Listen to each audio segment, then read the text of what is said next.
గంటికలు మోగేది ఖచ్చితంగా రాహుల్ గాంధీ. ఎందుకంటే right sir, final గా చందు సాంబశివరావు గారు మాట్లాడతారు. ఫైనల్ గా సార్, ఓవరాల్ గా ఇంకా క్లియర్ పిక్చర్ వచ్చేసినట్టే, 1 గంట అయింది, క్లియర్ పిక్చర్ వచ్చేసినట్టే.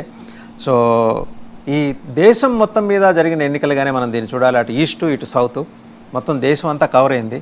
బీజేపీ విజయంగా, ఓవరాల్గా దీన్ని బీజేపీ విజయంగా చూడొచ్చా? లీవ్ అబౌట్ మీ ద్రవిడ సంప్రదాయం ఉన్న ఆ ఒక్క తమిళనాడుని వదిలేయండి, కేరళలో కూడా BJP could able to increase its vote share. I think Vasant గారు, ఈ ఎలక్షన్స్ అన్నీ కూడా మరొకసారి మన ప్రజానీకం ఫెయిర్ అండ్ ఫ్రీ ఎలక్షన్స్ లో పార్టిసిపేట్ చేసే అవకాశం వచ్చింది. మార్పు అవసరమైన చోట మార్పు తీసుకురాగలిగారు. ఆ మార్పును మనం స్వాగతించాలి, వాళ్ళందరికీ అభినందనలు చెప్పాలి. దాంట్లో భాగంగానే వెస్ట్ బెంగాల్ని బీజేపీ గెలవటం అనేది కూడా it's a very important progress అని నేను అనుకుంటున్నాను. ఎందుకంటే 3 సార్లు అయిపోయింది, అంతకుముందు కమ్యూనిస్టు పార్టీలు పరిపాలన చేసినాయి. కాబట్టి అలాంటి ధోరణిలో నుంచి భారతీయ జనతా పార్టీ చేతుల్లోకి వస్తే వెస్ట్ బెంగాల్ ప్రగతి పదంలో నడుస్తుంది అనేది వ్యక్తిగతంగా నేను నమ్ముతాను.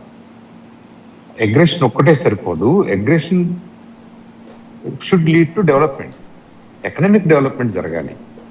మనకు అంత ఇంపార్టెంట్ స్టేట్, అంత పెద్ద స్టేట్ వెస్ట్ బెంగాల్లో అంత ఎకనామిక్ డెవలప్మెంట్ జరుగుతుందా అంటే కాదు కదా, తెలుస్తుంది కదా మనకి. So politics for the sake of aggression, politics for the sake of winning అనేది should not be the way.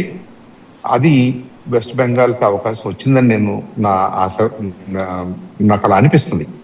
I think it's very good change their. ఇక్కడ తమిళనాడులో కూడా డిఎంకే ఏడిఎంకేకి ఆల్టర్నేటివ్గా ఇందాక ఎవరో పెద్దలు అంటున్నారు, అదేం కాదు ఆయన ఇంకా హార్డ్ కోర్ ద్రవిడియన్ గా మాట్లాడుతున్నాడని. ప్రాబబ్లీ నాకైతే అలా అనిపించడం లేదు. He seems to be an alternative, a good alternative for Gen Z. సరే, ఎకనామిక్ పెర్ఫార్మెన్స్ ఎలా ఉంటుంది, రాబోయే రోజుల్లో ఏం చేయగలుగుతాడు అనేది విల్ హ్యావ్ ద ఆపర్చునిటీ. ఎప్పుడు కూడా డెమోక్రసీలో మనం మార్పు కోరుకుంటాము, మార్పుకి అవకాశం ఇస్తాము ఓటు ద్వారా. వాళ్ళ పెర్ఫార్మెన్స్ ని బట్టి ఫ్యూచర్ విల్ డిసైడ్. ఈ ఫ్యూచర్ లో మళ్ళీ మనమే డిసైడ్ చేసుకునే అవకాశం వస్తుంది. కాబట్టి for now I think Tamil Nadu is a welcome sign, West Bengal is a welcome sign.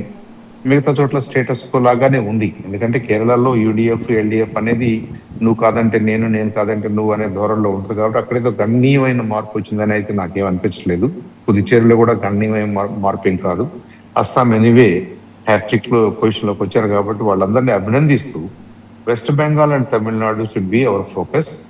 అక్కడ ఏం జరుగుతుంది ఈ నెక్స్ట్ 2 years లో, మళ్ళీ జనరల్ ఎలక్షన్స్ వచ్చే లోపు అక్కడ ఎలాంటి ప్రోగ్రెస్ మనం చూస్తామో, I think that will influence national politics in coming years అని నాకు అనిపిస్తుంది.